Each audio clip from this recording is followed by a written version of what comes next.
మన టాటా నుంచి సపోర్ట్ ఉంది, ట్రైనర్స్ ట్రైనింగ్ ఇచ్చినాం. ఈరోజు మీరు ఏ ఏటీసీకి వెళ్ళినా మీకు ఫ్యాకల్టీస్ ప్రాబ్లమే లేదు. పాత ఉన్న వాళ్ళకి ట్రైనింగ్ ఇవ్వడమే కాకుండా ఎక్కడెక్కడైతే గ్యాప్లు ఉన్నాయో టాటా ఇన్స్టిట్యూటే మనకి ఫ్యాకల్టీస్ని నెక్స్ట్ 10 years వాళ్ళే సపోర్ట్ చేస్తున్నారు. మీ అందరి మిత్రుల్లో కూడా మీరు చాలా దూరం వెళ్ళాల్సిన పని లేదు. మల్లెపల్లిలో 4 ఏటీసీలను అప్గ్రేడ్ చేసినాం. ఈరోజు మన ఇందిరమ్మ ఇండ్లకు ఒక శిలాఫలకం తయారు చేసినాం. ఇందిరమ్మ బొమ్మతో పాటు ఈరోజు ఆర్డర్ చేసినాం.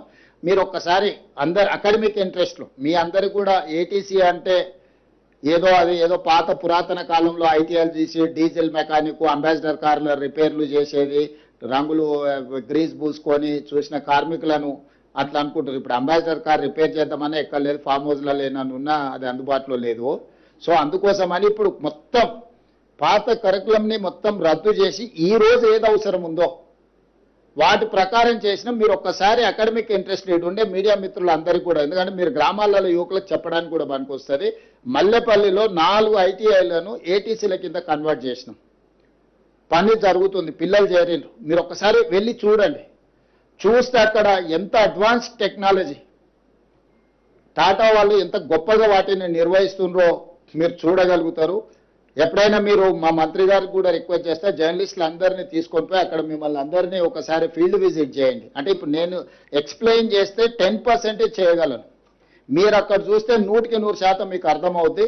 ఈ నెలాఖరు లోపల మా మంత్రి గారు మల్లెపల్లి ఈ 4 ఏటీసీల దగ్గర జర్నలిస్టులు అందరినీ కూడా వారు పర్సనల్గా తీసుకొని వెళ్ళి వారి శాఖ తరఫున మీ అందరికీ మొత్తం ఒక డెమో చూపిస్తారు. అక్కడ పిల్లలు ఏం నేర్చుకుంటున్నారు, వాళ్ళు ఎట్లా వాళ్ళకు ఉద్యోగ అవకాశాలు వస్తున్నాయి, స్కిల్ యూనివర్సిటీలో మనం ఎంతమంది ట్రైన్ ఇచ్చినాం, ఎంతమందికి ఉద్యోగాలు వచ్చినాయి, ఈ రెండింటిని వారు మీకు ఒకసారి కంప్లీట్గా ఒక ఫీల్డ్ విజిట్ క్షేత్రస్థాయి పర్యటన ఏర్పాటు చేస్తారు. మీరు వెళ్ళి చూసి వచ్చిన తర్వాత మళ్ళీ ఏదైనా విషయాలు ఉంటే అడగండి.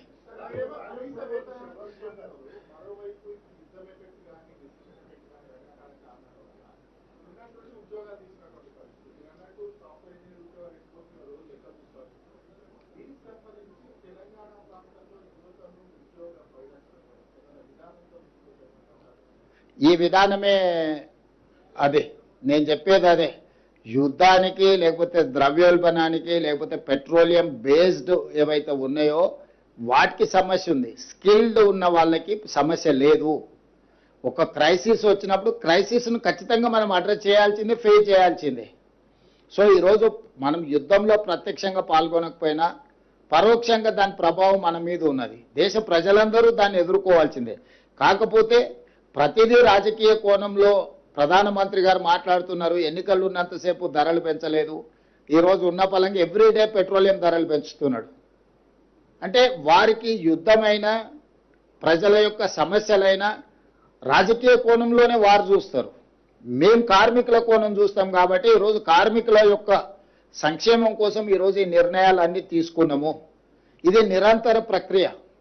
యుద్ధం అనేది ఒకసారి వచ్చింది, ఉపద్రవము, సరే అది కొంతకాలం ఉంటుంది. యుద్ధం ఎంతకాలం జరుగుతుందో మనం చెప్పలేము, దీని ప్రభావం ఎంతకాలం ఉంటుందో మనకు తెలియదు. అట్లని మనం లైఫ్ని స్టాండ్ స్టిల్ చేసుకోలేము కదా, ఎక్కడికక్కడ ఉన్న పలంగా ఆపేసుకోలేము కదా మన దినచర్యను.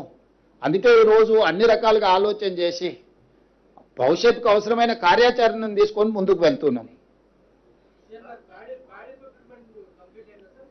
ఇంకా ఉంది చేయాల్సింది, ఇంకా సమయం ఉంది. ఆల్మోస్ట్ ఇప్పుడు 45 లక్షల మెట్రిక్ టన్నుల దాకా సేకరించినాము.